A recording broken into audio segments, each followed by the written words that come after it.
também para você que me acompanha pelo Juro TV News, canal 13, via Speed Fiber. Olá para você que nos acompanha através do nosso canal do YouTube, o Giro Play. Eu sou Gabriel Barbosa, estamos aqui começando mais uma edição do Giro Entrevista e hoje eu estou recebendo aqui o Kaique Teles, da página Lendo o Jogo. A gente vai conversar um pouco sobre futebol, sobre diversos assuntos importantes. Kaique Teles, que tem mais de 170 mil seguidores nas redes sociais. Seja muito bem-vindo. Obrigado, Gabriel. Muito legal estar aqui, porque eu sempre falo que o espaço que a página me possibilitou para falar, todo espaço é muito caro para mim, é muito importante para mim. Então o teu convite é para mim uma honra. E bora trocar uma ideia aí, bora falar sobre futebol, sobre vida, que é o que eu mais gosto de fazer.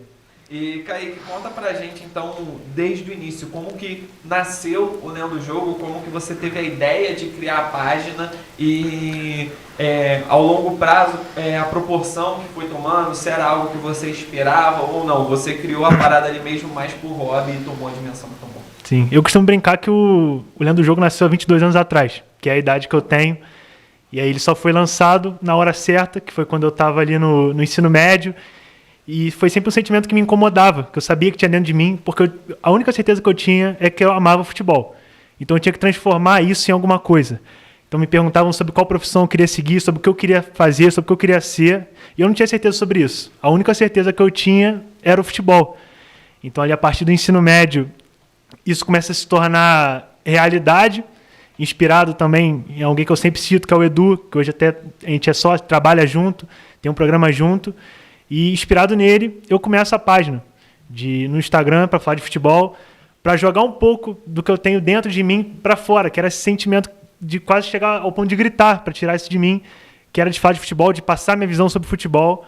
Então, começa no ensino médio, esse sonho, e se estende até hoje. Já vai completar 6 anos que eu escrevo para a minha página, para Lendo o Jogo no Instagram.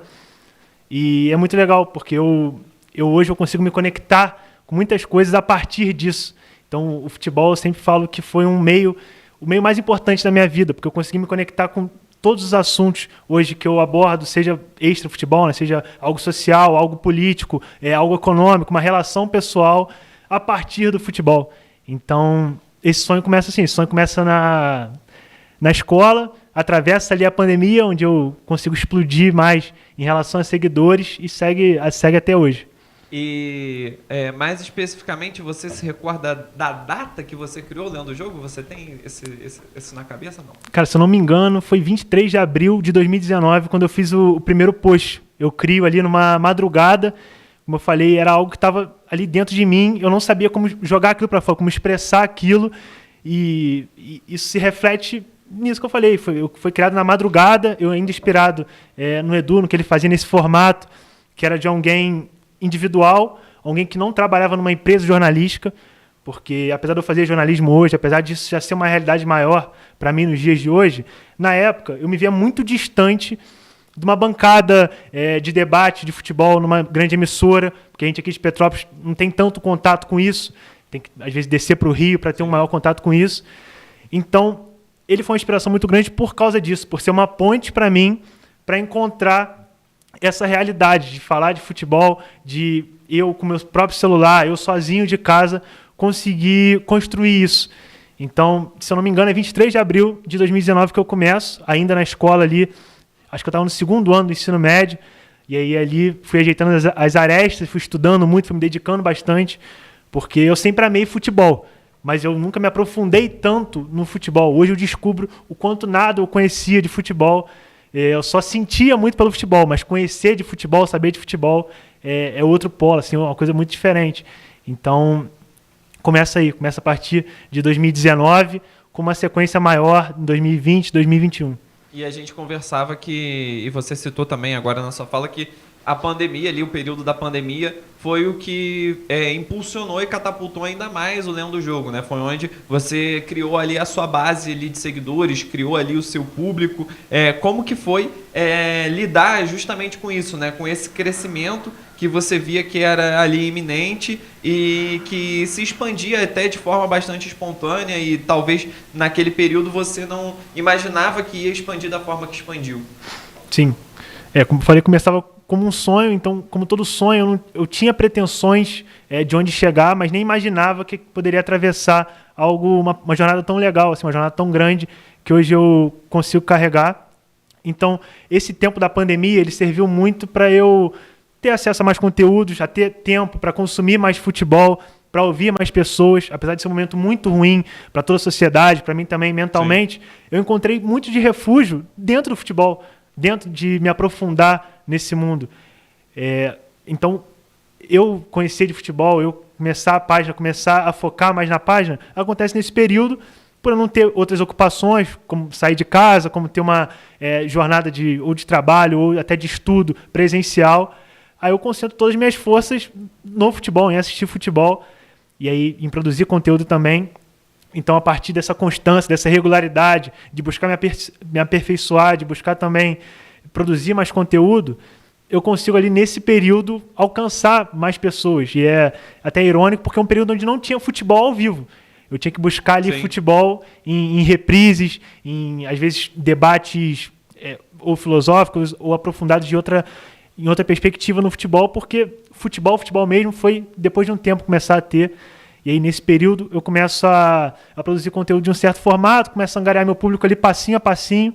Tanto que quando sempre me perguntam sobre boom, sobre virada de chave, eu não sei se eu tenho um momento certo onde eu consegui precisar isso, que eu ganhei muito seguidor, ou que eu explodi, ou que eu cheguei em um público maior. Foi realmente passinho a passinho e conquistando pessoa por pessoa, que hoje é o meu maior mérito, assim, de conquistar. As pessoas que estão lá para mim são muito importantes, mais do que o número até. E, Kaique, posteriormente, o Leão do Jogo já consolidado, já estruturado, quais foram as conquistas que você obteve a partir do seu trabalho que você elenca assim como as principais, as maiores conquistas assim que você teve durante essa trajetória? Cara, boa pergunta, porque me faz até passear nessa jornada, nessa trajetória que eu tive, que o ponto principal e até o primeiro desse, que eu até começo a me enxergar de uma forma diferente, a enxergar esse caminho como algo real, foi quando eu fui convidado pela comissão técnica. Aí eu sempre agradeço a um cara que passaram muitas pessoas iluminadas na minha vida durante essa trajetória, que me ajudam a estar onde eu estou, me ajudam a acreditar nesse sonho. E foi o Matheus Bach, que hoje até trabalha no Santos como auxiliar do Clebinho, na época é o filho do Tite, na época eu trabalhava como auxiliar da seleção também. E ele conheceu o meu trabalho e, a partir disso, me convidou para conhecer a estrutura da Granja Comaria na época, acompanhar um treino, assistir também a um jogo da seleção, que eu sempre tive um amor muito grande, nunca tinha podido e nunca tive condições de ir ao jogo da seleção, e ele me proporcionou isso, fui eu e meu pai, então foi um momento muito marcante.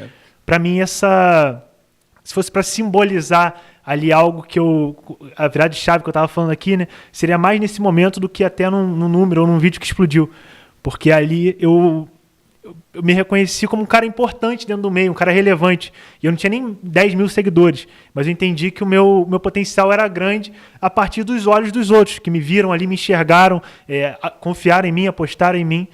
Então, esse momento para mim foi muito marcante, foi muito importante dentro dessa trajetória.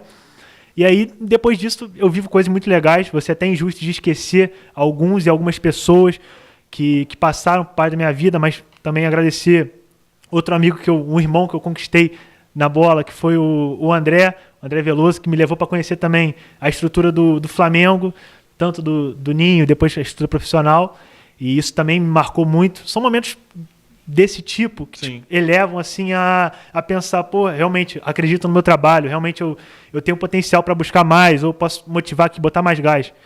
Porque, igual eu falei, tanto na questão de buscar referências, em trabalhar com futebol aqui jornalisticamente, de outras formas também vai ao encontro disso, porque você buscar a aprovação aqui dentro às vezes é difícil, não é uma cidade tão grande, não é uma cidade com tantas oportunidades em relação ao futebol. Então, quando você vai ou para o Rio de Janeiro ou para São Paulo e encontra com pessoas como essa que te mostram o valor do teu trabalho, para mim são os pontos altos. Então, esses dois momentos foram importantes para mim. A trajetória com o Edu também, que para mim é um paizão dentro do que eu faço, um irmão, um pai, um amigo muito grande, que me mostrou também várias possibilidades dentro desse meio. Acho que são essas, assim, os momentos mais marcantes são esses, dentro do que eu fiz, do que eu conquistei e que venham mais. E foi nessa do Matheus Bach que te convidou que você conheceu o Neymar, não. Tem aquela foto lá clássica, né? Tô com o Neymar lá no... Pô, essa foto é grande também. A gente pode simbolizar aqui alguns momentos importantes. Essa foto simboliza também muito, porque eu tenho algumas inspirações para amar futebol. Tem algumas motivações ali. Parte, óbvio, de uma forma embrionária do meu pai, que sempre cultivou esse sentimento com muita força e passou para mim, transmitiu de uma forma muito bonita para mim o que é amar futebol. E aí, no meio desse caminho, a gente começa a encontrar personagens que reforçam isso. E o Neymar, para mim, é o principal. Tudo que eu acredito muito de futebol passa pelo que ele é dentro de campo, pelo que ele faz, pelo que ele representa. Então aquilo foi como se fosse a representação, a realidade do meu sonho, a construção real do meu sonho. Chegar perto dele, tirar uma foto com ele. Tanto que eu tiro a foto com ele e eu já saio ali com os olhos marejados, sem conseguir controlar, porque eu falo assim, pô, olha onde eu alcancei, olha o que eu consegui buscar a partir do meu trabalho, algo que era muito distante, chegar um personagem como esse, chegar um cara que me influenciou de uma maneira tão grande a estar aqui, porque se hoje eu escrevo de futebol, são pelos caras que protagonizam isso, são pelos jogadores, são pelos treinadores, e ter esse momento foi especial. Então foi assim, a gente tirou a foto rápida ali, mas um momento muito marcante. Tem quantas pessoas também, Coutinho, que era um jogador que eu admiro, outros que estavam ali na seleção na época, o Paquetá, o Arthur Melo, enfim. Todo aquele contexto para mim foi muito importante, foi muito legal. E Kaique, hoje a gente tem uma visão, a gente até conversava aqui em off, né? E você abordou isso um pouco também, sobre a questão de... Estamos em Petrópolis, né? Igual a gente falou, em Petrópolis, para o segmento da comunicação, é um nicho muito específico ainda, né? Petrópolis ainda não expandiu como capitais como Rio de Janeiro, como São Paulo, enfim, Brasília e tudo mais. E o que para muitas pessoas acaba restando, digamos assim, é justamente fazer o próprio trabalho virar de forma individual, né? Acaba que, por Petrópolis ter poucas opções ali de veículos de comunicação e uma série de coisas, acaba que muitos estudantes de jornalismo optam por ir por esse segmento, né? E foi pensando nisso também que você começou a cursar jornalismo, que você teve essa visão, não, preciso fazer jornalismo e tudo mais. Foi muito por isso. Igual eu te falei no início, a minha única certeza era o futebol. Então eu tinha que encontrar um propulsor para isso, algo para me impulsionar dentro da realidade do futebol. O jornalismo aparece dessa forma, muito inspirado também num amigo que eu tive que fazia jornalismo, Kaique Rocha, e ele me contou um pouco sobre como funcionava, sobre como aquilo podia me agregar, como podia me conectar ao que eu pensava, e me ganhou, me convenceu no argumento ali, e aí o jornalismo entra dessa forma na minha vida, olhando muito pela perspectiva do futebol, Sim. Que poderia ali optar por outros caminhos, como a educação física, que é mais específica para isso. Sim, mas fisioterapia também. Também. Só que por também ter iniciado a página antes de começar a faculdade, já ter essa ânsia por escrever, por transmitir minha opinião, por me comunicar, o jornalismo casava mais do que essas outras vertentes.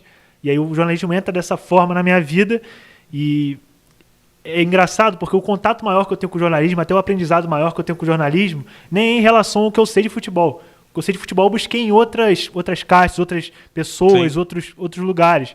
O jornalismo me apresentou outra parte da moeda, assim, outra face da moeda, que era me conectar com coisas que vão além do futebol.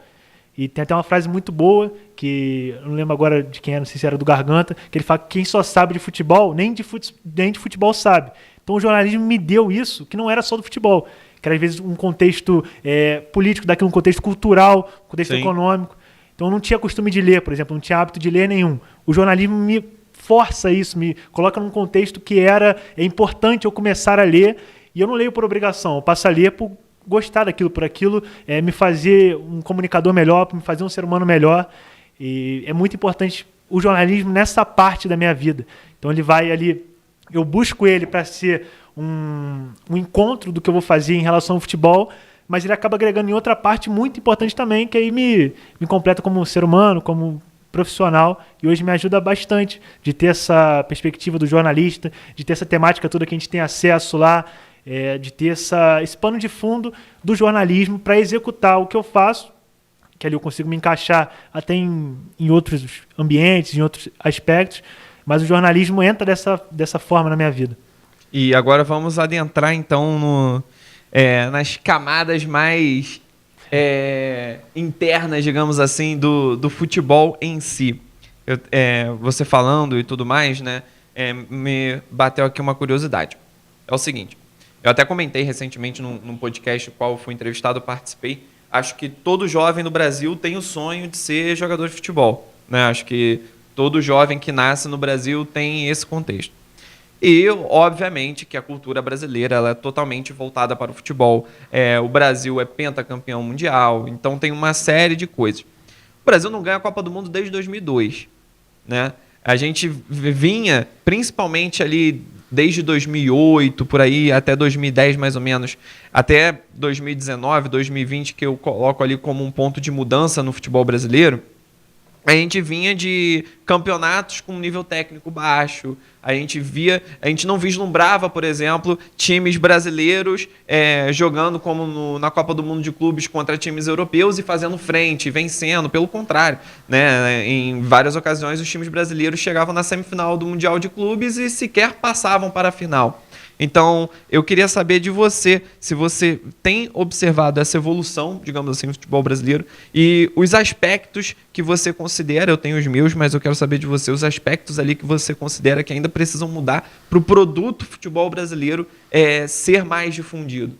Não, muito bom. O futebol brasileiro, realmente desse período, 2018, 2019, principalmente marca uma virada de chave, até em relação à vinda de outros treinadores, a vinda de outras visões, ao dinheiro também dos clubes, alguns clubes se organizarem melhor. Hoje a gente tem o advento da SAF também, que hoje foi um sucesso na maioria dos clubes que foi executado em relação à parte financeira, de você conseguir apostar em grandes jogadores, em melhores jogadores, a pagar melhores salários, ter uma estrutura melhor. Então, esse período dos últimos 6, 7 anos do nosso futebol, ele realmente está numa crescente em relação a isso. E é importante para a gente que assiste ou consumo muito futebol brasileiro. Eu aprendi a amar o futebol a partir do futebol brasileiro. Então, é legal a gente ter essa realidade hoje. É legal a gente também ir para o Mundial de Clubes e ter a resposta que a gente teve. Apesar de não ser uma resposta definitiva, ainda tem muitas concessões em relação a isso. Mas é legal a forma que a gente se comportou. E até mérito a alguns personagens que são aqui triturados e lá foram agraciados por isso. Em relação a mudanças, a críticas, eu tenho bastantes ainda por entender o potencial que a gente tem como futebol, como produto. Como você falou, ninguém forma como a gente forma, porque isso parte de algo cultural. Ser jogador de futebol aqui é uma alternativa a praticamente viver. Sim. Então, em nenhuma realidade de outro país a gente tem isso, praticamente. E isso aqui é muito caro. E em relação... A minha maior crítica ao futebol brasileiro é mais até envelopagem do produto. Porque, igual a gente citando de produto, a forma como a gente transmite esse produto muitas vezes é ruim. Você ia assistir um jogo e o jogo está sendo praticado num campo péssimo, num campo em piores condições. A gente tem a crítica hoje do campo de society, que apesar de tornar até o jogo mais agradável em relação ao campo todo esburacado. Pelo menos visualmente, né? Só que para o jogador aquilo é uma lástima muito grande. Então a gente sempre busca por ter um futebol saudável para o torcedor e saudável para o jogador também, porque vai criar um laço ali entre os dois lados. Então isso, o gramado, a gente tem que melhorar o gramado, a gente não pode jogar em gramados que a gente joga hoje. Às vezes, coisas básicas, cara, como a iluminação de um campo, a câmera onde está posicionada, às vezes é ruim para o espectador, para quem consome o jogo, para quem quer entender o jogo de uma forma maior. Calendário nosso maltrata os jogadores de uma forma assim, que a gente começa a ter opiniões até desvirtuadas sobre alguém, porque aquele cara está num nível de exaustão muito grande, e não é só exaustão física que isso promove, de ter vários jogos, é exaustão mental. Porque jogar bola é um ato de criatividade em continuidade, assim. Então você explorar isso ao máximo do jogador, usufruir do jogador ao máximo dele, chega um momento que ele não é um robô. Então a resposta não vai ser tão boa quanto a gente imaginava ser por esse calendário ser tão pesado. E aí a gente começa a ver jogos ruins, a gente começa a ver times que a gente gostaria de acompanhar de forma completa, perdendo jogadores por lesões, ou tendo que poupar jogadores para não ter o risco de estourar. Então, minha visão sobre o futebol brasileiro vai muito em relação a isso, a entender onde a gente pode chegar como produto, como futebol, por saber quem a gente forma aqui. A visão de futebol nossa também é muito boa a partir de algumas figuras ali, mas a estrutura ainda peca muito em alguns momentos. Coisas básicas, que seriam o campo, o calendário, iluminação também, coisas que rondam o futebol e a gente não está tão preocupado. Porque jogador a gente vai conseguir formar aqui sempre, mas construir um contexto positivo para eles é o mais importante. Eu concordo com você, e acho que a gente teve, igual você comentou também, principalmente a partir de 2019, né, que chegou principalmente o Jorge Sampaoli e o Jorge Jesus no futebol brasileiro, fizeram ali bons trabalhos, né, no Santos e no Flamengo, e elevaram o nível tático do futebol brasileiro. E a partir daquele momento, na minha concepção, as outras equipes pensaram, poxa, taticamente estamos abaixo, precisamos de ideias táticas melhores, né? Então, eu acredito que teve um avanço tático, um avanço financeiro também. E acho interessante quando você fala sobre produto, porque o cara que...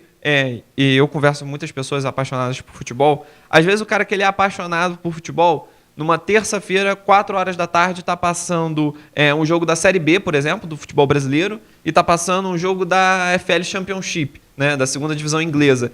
E muitas vezes o cara ele prefere assistir um jogo da segunda divisão inglesa justamente por causa dessa roupagem que você falou. O gramado bom, a arbitragem também melhor, que é algo que influencia, o posicionamento da câmera.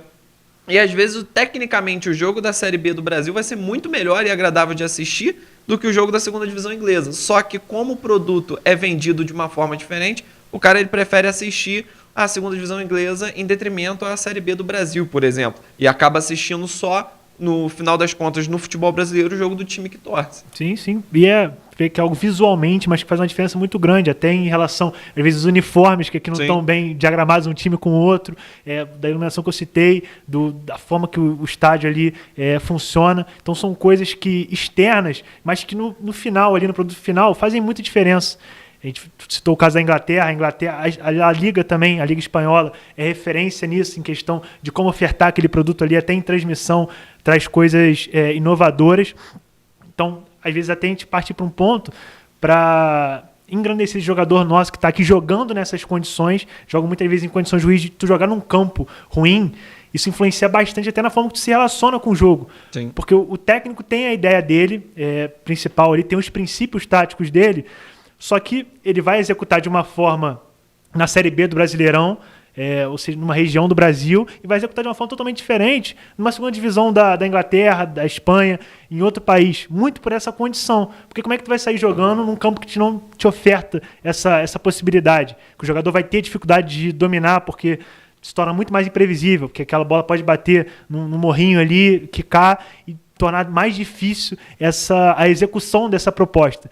Então, muitos dos nossos treinadores foram perseguidos em relação a capacidade tática. Sim. E aí tem a meia-culpa também, porque esse intercâmbio foi importante para a gente aprender algumas coisas, mas em muitos casos o contexto joga eles lá para baixo, porque você tem que trabalhar, como eu falei, num calendário pesado, tem que trabalhar num campo ruim muitas vezes, e tanto que muitos estrangeiros, o Sampaoli, o Jorge Jesus, são cases muito legais, muito bons.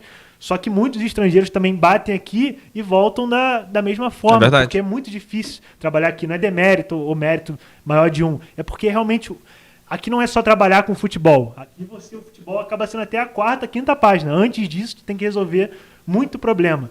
E os treinadores brasileiros acabaram, por essa demanda, se adaptando ao que é essa realidade. É verdade, concordo com você. E a gente está falando aqui sobre questões, né, opinativas relacionadas ao futebol. E como figuras públicas, eu lido muito com isso aqui no Grupo Giro. Muitas pessoas lidam, acredito eu que o Kaique lida muito com isso também na página dele, que é o hater, né, cara? A figura ali do hater, que infelizmente o cara ele não vê nada de bom no que está sendo feito, no que está sendo produzido, o cara só quer reclamar, a pessoa só quer reclamar. Às vezes não tem absolutamente nada ali que gere uma reclamação, a pessoa vai caçar um pelo em ovo ali para reclamar. Como que você lida com esse tipo de público? Como que é justamente o lidar? Porque enquanto figuras públicas não adianta, nós temos que lidar, infelizmente, ainda com isso, principalmente na internet. Então, como que é para você lidar com esse tipo de público nesse sentido? Essa é a dúvida do século, né? Isso aí eu fui, durante essa jornada de 6 anos aí trabalhando com isso, fui lidando de diferentes formas, até porque você vai crescendo, vai adquirindo experiência, vai convivendo com outras expectativas e tal. E tu vai mudando a tua forma que tu se relaciona com quem tem esse... Não sei se é ódio, mas essa pretensão de ou destruir teu trabalho, ou acabar com teu trabalho, ou não ver nada de bom a partir do teu trabalho. Então, como você falou, eu lido com opinião o tempo inteiro. Então, o meu trabalho está na vitrine para ser julgado. Eu sou vidraça nesse momento. E hoje eu lido muito bem. No começo ali respondia alguns, aquilo me incomodava. É óbvio que sempre tem ali um que vai num ponto que te incomoda, que às vezes é até uma insegurança tua com aquele trabalho. E a crítica vem desmedida, mas relembra esse ponto, então te incomoda. Mas hoje, sinceramente, eu consigo me apoiar em quem realmente gosta do meu trabalho e quem é realmente gabaritado, referenciado para analisar o que eu estou falando. Tanto que eu sei, essa pessoa pode não gostar, pode vir com uma crítica ao meu trabalho, mas eu sei qual vai ser o teor dessa crítica, qual vai ser o caminho, o direcionamento dessa crítica. Quem passa de um limite ou para me atacar como pessoa, ou para destruir o conteúdo só pelo conteúdo. O futebol ele mexe muito com paixão, né, o tempo inteiro. Então esses extremos eles vão ao além. Mas hoje eu consigo lidar muito bem até pela relação que eu construí com o próprio futebol. Eu sou um cara que não odeia jogador de futebol. Tem muita gente que comenta futebol e odeia jogador de futebol, odeia futebol, só que usa aquilo como uma desculpa, uma justificativa para expurgar todos os sentimentos ruins que tem e joga tudo no futebol. E considera que trabalha com futebol, mas para mim isso não é trabalhar com futebol, isso é trabalhar contra o futebol. Para mim a relação sempre foi construída em admirar quem está ali, em respeitar o trabalho de quem está ali, de tentar entender, apesar de eu ter minhas preferências, apesar de eu gostar ou não de um trabalho, procurar entender aquela linha de trabalho e dentro daquilo fazer minha análise. E quando eu me aprofundo nisso, eu entendo o quão difícil é estar ali, estar naquele trabalho, estar na pele de quem está fazendo um trabalho que você pode julgar de fora horrível, péssimo, de números ruins, mas estar na pele daquele cara, estar naquele lugar ali é muito complicado. Porque a gente só vê o jogo, os 90 minutos, né? Só que os 6, 7 dias da semana ali, a gente não tem esse acesso do convívio do dia a dia. E quando eu passei a ter mais isso, mudou minha perspectiva. Então, te respondendo da pergunta do hater, para mim é essa linha. É óbvio que um ou outro vai incomodar, mas eu me baseio em algo maior, eu me baseio em algo de um objetivo muito grande a ser conquistado, então isso acaba sendo apenas percalços da trajetória para construir meu trabalho. Hoje não afeta a linha referencial que eu tenho, porque quem eu sei que a opinião vai pesar dentro do meu trabalho, aí sim eu considero, mas de resto eu consigo desvirtuar. E você comentou bem isso, essa questão da paixão, né? A gente sabe, o torcedor ele é passional.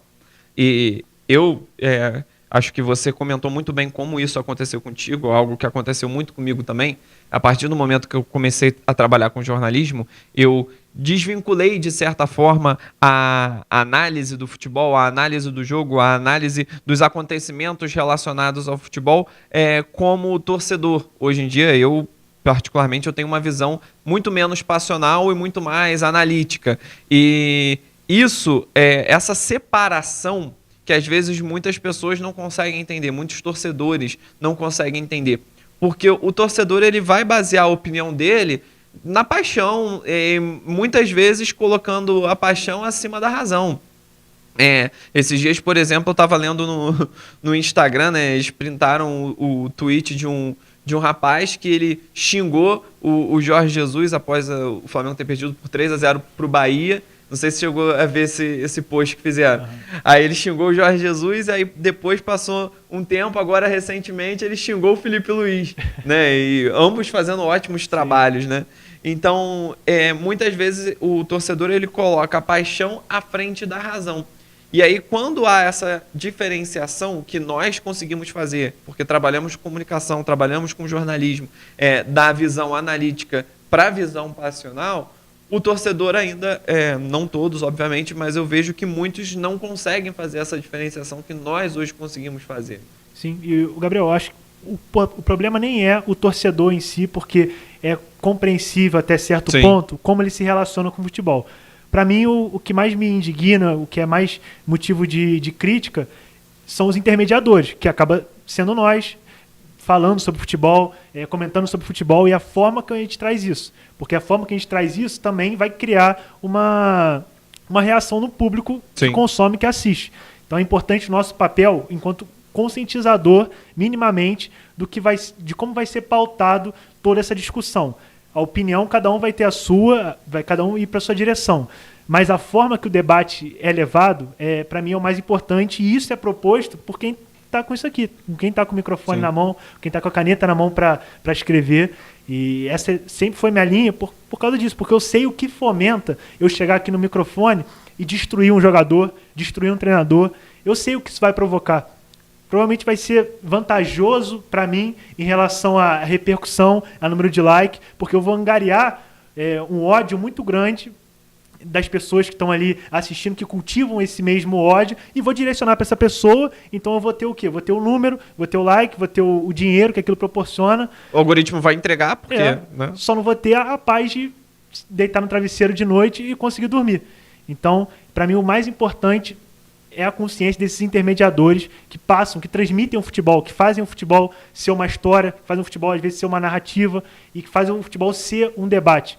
Para chegar ao máximo de pessoas possível, essa visão de que quem está lá dentro executando o futebol não é um robô, é um ser humano, está mais próximo da gente do que a gente imagina, porque a realidade de onde vem um jogador, de onde ele nasce, o lar que ele nasce, muitas vezes estruturado, se compara muito mais à média dos brasileiros do que a algo inalcançável que a gente acaba provocando por ele estar lá, às vezes no clube de Série A, por ter um grande salário, por ter uma grande vida. Então, para mim, o mais importante é quem intermedia esse debate entre torcedor e futebol. Concordo com você. E, Kaique, como é para você hoje, eu não sei se você tem isso na cabeça, mas como é que é para você hoje, querendo ou não, ser também, de certa forma, uma referência no quesito Petrópolis? Por quê que eu falo isso? Você já visitou diversos lugares por causa do Leão do Jogo. Você já visitou vários locais, já teve contato com diversas e diversas pessoas, e certamente você comentou para essas pessoas que você é de Petrópolis. Então, isso tem um peso também muito grande em cima do seu trabalho. Eu queria saber de você como é para você isso, lidar com esse fato sobre essa questão, e também como que é a reação mesmo das pessoas, né, principalmente de outros locais do Brasil, que às vezes nem sabem que você é de Petrópolis, quando você comenta isso abertamente. É legal porque eu posso citar até uma história onde eu busquei referência nisso, e busquei referência não, mas encontrei ali alguém similar, e isso me foi muito importante, que é no caso até criei uma relação muito legal, um amigo hoje que eu considero, que é o Gustavo Leal, treinador. Sim. Trabalhou no México, trabalhou na seleção também enquanto auxiliar do Jardine, e eu ali acabando acompanhando alguns trabalhos dele, algumas visitações dele a podcast, a entrevistas, só que eu não sabia que ele era de Petrópolis. E para mim, eu ainda tenho esse sonho muito grande de trabalhar dentro do futebol. Ter essa referência foi uma mensagem de, você conseguir também. Isso é uma ponte cabível para tu construir. Se alguém que veio do mesmo lugar que você, que veio da mesma cidade, teve ali oportunidades similares, teve condições ou contextos similares, conseguiu romper essa barreira, você consegue também. Então, foi muito legal eu descobrir isso. E passando para o meu lado, em relação a influenciar pessoas, para mim é algo que eu tomo cuidado e que se eu estou fazendo, eu fico muito feliz, fico muito grato, porque eu sei a importância que teve para mim e eu sei a importância que pode ter para alguma pessoa. Às vezes chegam algumas mensagens para mim falando sobre isso, sobre alguém que chega e fala, criei uma página aqui para falar de futebol a partir de você, me inspirei em você, ou tive uma ideia a partir do que você faz e admiro muito. Para mim ainda é um choque, né? Porque a gente às vezes está distante disso. Não está acostumado, né? E a mensagem é um pouco fria, não tem esse do cara a cara. Quando acontece cara a cara ainda me impressiona ainda mais. Mas é muito legal, uma responsabilidade muito grande que eu entendo e carrego, mas eu fico assim, meus olhos brilham, porque eu já fui esse menino que buscava inspiração em alguém. Sim. Busquei inspiração no Edu, como eu falei no início, e hoje buscar inspiração no que eu faço é continuar esse ciclo muito bonito de quase libertação, que foi para mim, de entender o que eu gosto, de me conectar com outras coisas a partir do que eu gosto, a partir do que eu faço, a partir de um projeto individual e pessoal meu. Então esse ciclo de inspirações é muito importante. Então se eu puder dar uma dica, é que comece seu próprio trabalho, comece seu projeto pessoal, porque para mim foi pelo menos muito importante até para me descobrir. Para além de dar certo ou não, para além de hoje eu ter 170 mil seguidores, de alcançar alguns públicos legais, para me conhecer, para conseguir estar aqui hoje falando do meu trabalho, para conseguir expandir o Kaique como ser humano mesmo. E Kaique, é legal até no nosso segmento aqui mesmo do jornalismo, né, da comunicação de modo geral, e segmentando ainda mais para o jornalismo esportivo, de Petrópolis nós temos algumas referências muito legais. Nós tem o Dudu Monsanto, por exemplo, né, que trabalhou na ESPN durante muitos anos. Tem o Otávio Neto também, da TNT Esportes. Então, assim, a gente tem figuras petropolitanas que, às vezes, agora até a pessoa que está assistindo de entrevista nesse momento, caramba, esses caras são de Petrópolis. Sim, gente, eles são de Petrópolis, né? Muitas vezes também não tem essa dimensão. Em Petrópolis tem um potencial muito grande, eu acho que para exportar talentos de todos os segmentos possíveis, né? Com certeza. Em qualquer lugar, a gente fala de Petrópolis porque é a nossa cidade, porque é o nosso conforto aqui. Só que, às vezes, tem cidades até menores, tem lugares de muito menos acesso, e onde isso pode chegar ao nosso trabalho, pode chegar o nosso exemplo, e essa pessoa se inspirar, girar a roda a partir disso. Então a Petrópolis principalmente é muito legal, porque é de onde a gente veio, é de onde a gente cresceu, e pelo menos eu tenho um apego muito grande ao que é a nossa cidade. Aqui a gente tem, em relação ao futebol, tem o Serrano também. Sim. Então tem histórias bonitas dentro de Petrópolis, e isso não te impede a nada, não vai. É uma barreira ali no máximo geográfica, mas que você pode atravessar com ônibus, com um avião, com um carro. Você pode furar esse bloqueio, e hoje nem precisa disso tudo, porque com o celular tu consegue furar essa barreira e encontrar pessoas do mundo inteiro, jogar teu trabalho para o mundo, e a partir disso construir algo muito legal, que foi o que eu fiz, usar o celular para romper essas barreiras e para levar minhas ideias, o que eu pensava de mundo, para me levar para lugares onde eu nunca imaginava estar, seja dentro do país ou até fora do país, ser referenciado em lugares que eu nunca imaginei. Então essa potência não está no lugar que você vive, mas está dentro de você, e de conseguir explorar isso pro mundo. E Kaique, eu quero saber de você também, já que a gente até tocou um pouquinho nisso, como que é esse reconhecimento fora da internet, né? Esse reconhecimento na rua. Por quê? Eu, Gabriel, tenho essa dimensão da pessoa te reconhecer, falar sobre o seu trabalho, mas aqui na nossa região serrana, Petrópolis, Nova Friburgo, Teresópolis, região centro-sul fluminense, Rio de Janeiro tem um pouco também, então já vivi experiências nesse sentido, mas nesta área geográfica aqui. Agora, o Leão do Jogo, ele repercute no Brasil inteiro. Então, eu queria saber de você, se você teve alguma experiência, até fora de Petrópolis mesmo, que você vivenciou de uma pessoa te reconhecer o seu trabalho, e você meio que, tipo assim, ficou extasiado, tipo, sobre essa situação, né? Isso aí é legal também, porque eu sempre fico muito emocionado quando isso acontece. Porque, igual eu falei, eu tinha grandes sonhos, grandes pretensões, mas não imaginava que chegaria a esse nível de alcance. Então, quando eu vou, por exemplo, num evento onde há pessoas que eu admiro bastante, pessoas até que eu me inspirei e tive como referência, e essas pessoas vêm falar comigo, falam, pô, conheço o trabalho, eu gosto da tua linha de trabalho, tu é muito bom no que faz. Isso, para mim, me enche o coração e me motiva ainda mais. É o gás que me faz todo dia continuar apostando lá naquilo que eu faço, a estar buscando melhorar, porque são pessoas que eu falei, tive como referência, então ter essa credibilidade dessas pessoas, e também, às vezes, igual tu falou, em outros contextos, pessoas que apenas me acompanham, de ser reconhecido num lugar, para mim é sempre um susto, igual eu sempre fico assim, às vezes até sem jeito, porque a gente não imagina onde o nosso trabalho pode chegar. A gente vê os números ali, a gente vê curtidas, seguidores, mensagens, só que no ao vivo é outra experiência. Então, quando você é reconhecido ou num show, ou num lugar até longe daqui da cidade, já aconteceu comigo, da pessoa vir e falar com tanto carinho, porque para mim o mais importante é isso, não é ser reconhecido, porque você pode ser reconhecido por diversas coisas até não legais, de certa forma, mas como a pessoa te reconhece, como ela vem falar contigo. Então, eu acho que eu construí isso, foi difícil, igual a gente estava conversando antes, foi organicamente montado para acontecer isso, demorou mais tempo, Só que é muito mais satisfatório ver como a pessoa chega para falar comigo hoje, como ela olha para o meu trabalho, como ela se debruça pro que eu faço, como ela se conecta com aquilo. Falando sobre ou a sensibilidade que eu tenho para escrever, ou admirar a forma que eu vejo o futebol.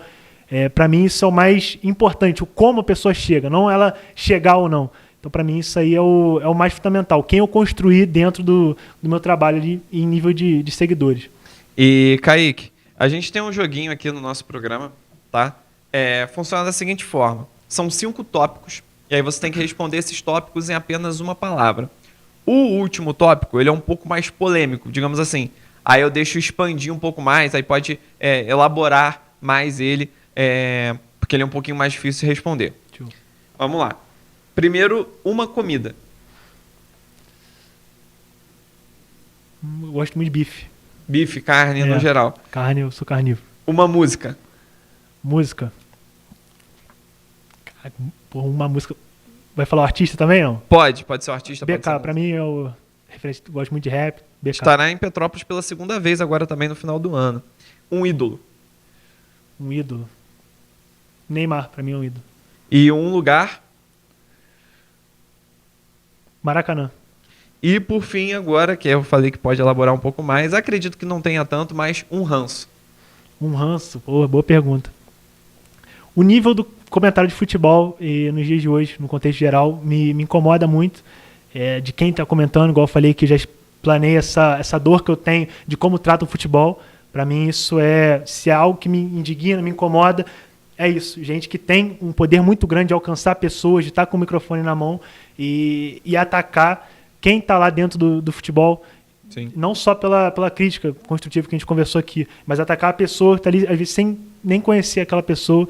Então, isso se tiver um ranço, né, parte muito por isso. E às vezes até tirando o lugar de pessoas bem intencionadas que querem aquele espaço e não têm oportunidade, né? Sim, com certeza. E aí a gente conversou também antes, a internet surge como uma oportunidade muito grande para pessoas que não tiveram esse espaço roubado, entre aspas, terem voz e combaterem isso. Porque é importante também combater isso, não só elaborar o teu trabalho, mas colaborar com o ecossistema inteiro do que é a opinião no futebol, do que é esse mundo. Então, o que me incomoda muito é a forma como tratam o futebol no Brasil, principalmente por alguns comentaristas.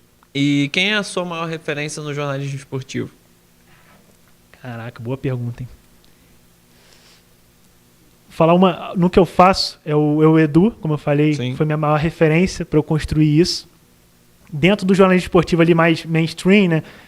Eu sempre gostei muito do Thiago Leifert. Uhum. Ele foi um cara que ali, na minha infância, construiu muito do que eu achava como o futebol deveria ser transmitido. Então, eu sempre admirei a forma dele se adaptar a diferentes formatos e acabou sendo uma referência durante esse período para escolher o jornalismo.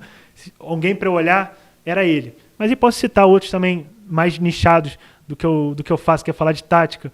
O Rafael Oliveira, que trabalhou na ESPN, acho que hoje está na Prime, é um Sim. cara que eu admiro muito. Então, acho que passa muito por essas pessoas. E como você enxerga esse movimento que cada vez mais cresce de jogadores de futebol tomarem esse espaço de comentaristas, né? Antigamente a gente via que era mais equilibrado, que era mais, tipo, eram 4 comentaristas, 2 jornalistas e 2 jogadores de futebol, ex-jogadores de futebol, né? Justamente para dar esse contraditório e visões diferentes, né? Hoje em dia a gente vê cada vez mais ex-jogadores de futebol, às vezes em até maior número do que jornalistas. Como você enxerga esse movimento?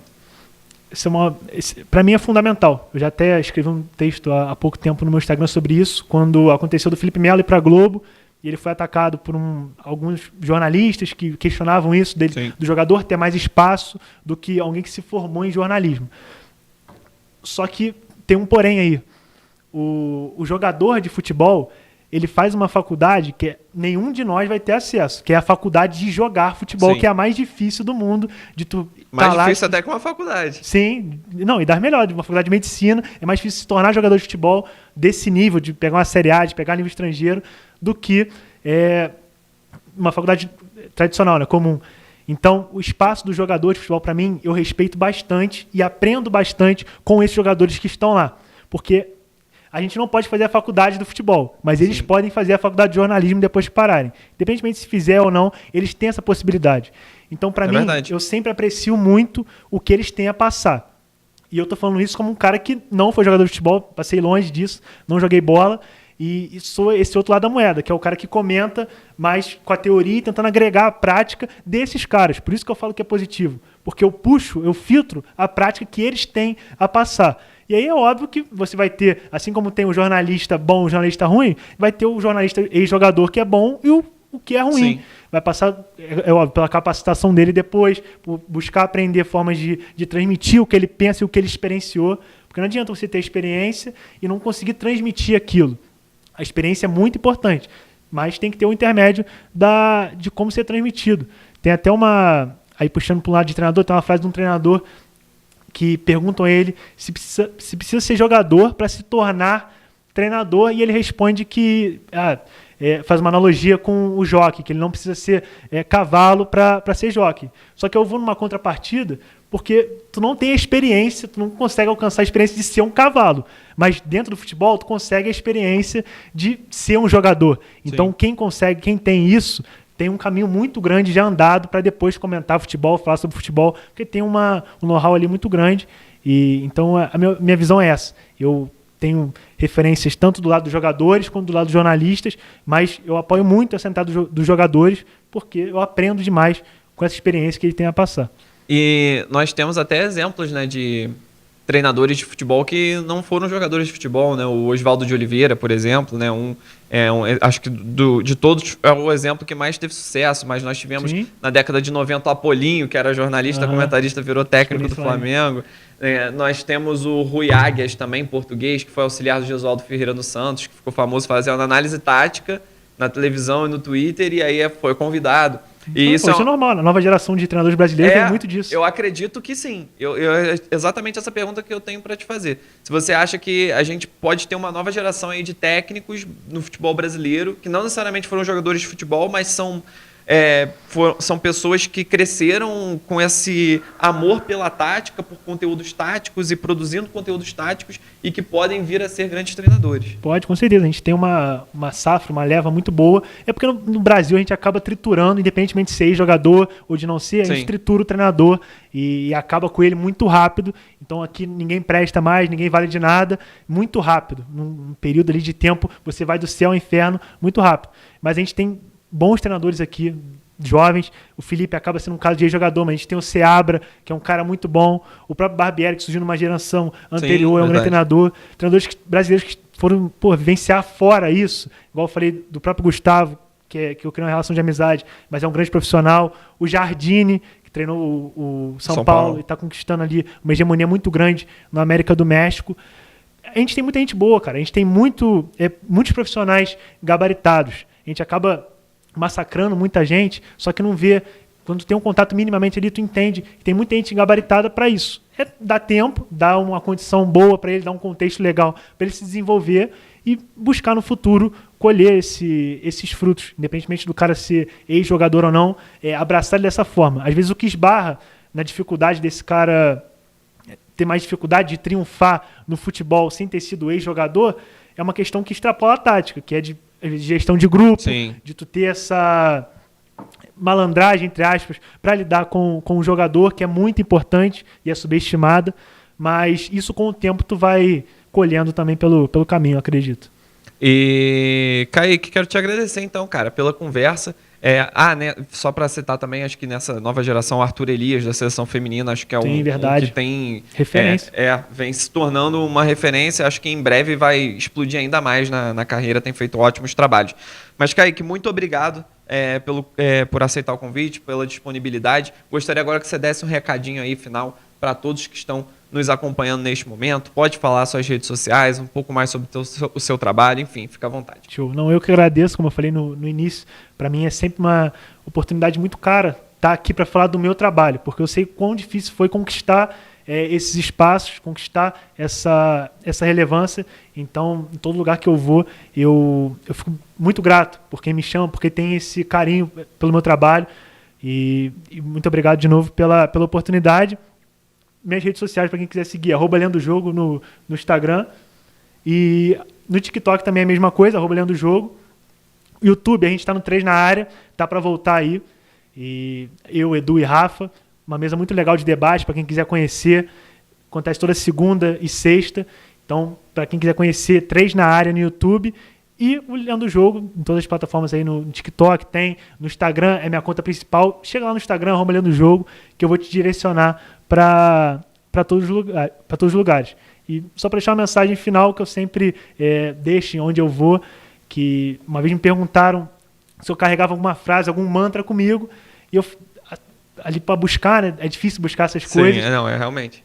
Mas na hora, assim, me ativou na mente algo que eu tinha guardado, que era você do tamanho do seu sonho, e isso foi me empurrando nessa trajetória de uma forma muito, muito legal. Então, para todo mundo que está em casa, para todo mundo que tem o sonho de começar algo assim, acredita nisso, nessa realidade, que você é do tamanho do seu sonho e você vai conseguir alcançar coisas grandes a partir do quão você acreditar nisso e trabalhar para se tornar realidade. Eu sou um exemplo disso e sou muito grato por eu ter acreditado que eu sou desse tamanho.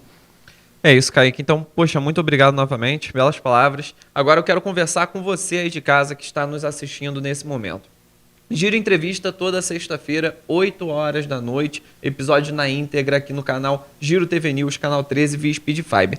Se você chegou em determinado trecho do programa, pegou o programa no meio do caminho, não conseguiu assisti-lo completo, você que está nos acompanhando pela TV, acesse o nosso canal do YouTube, o Giro Play, se inscreva, ative o sininho de todas as notificações e lá tem a playlist Giro Entrevista. Nesta playlist você terá acesso a todos os episódios do Giro Entrevista que foram ao ar na íntegra e lá, obviamente, você poderá acompanhá-lo de forma completa. Lembrando que durante a nossa grade aqui de programação do Giro TV News, você pode acompanhar as reprises, as representações também do Giro Entrevista e também dos outros programas da casa. Mas eu deixo esse recado também para que você acompanhe o nosso trabalho lá no YouTube, no nosso canal do YouTube, o Giro Play. No mais é isso, eu sou o Gabriel Barbosa, esta aqui foi mais uma edição do Giro Entrevista. Quero agradecer a audiência de todos que estiveram conosco nesta edição e até a próxima.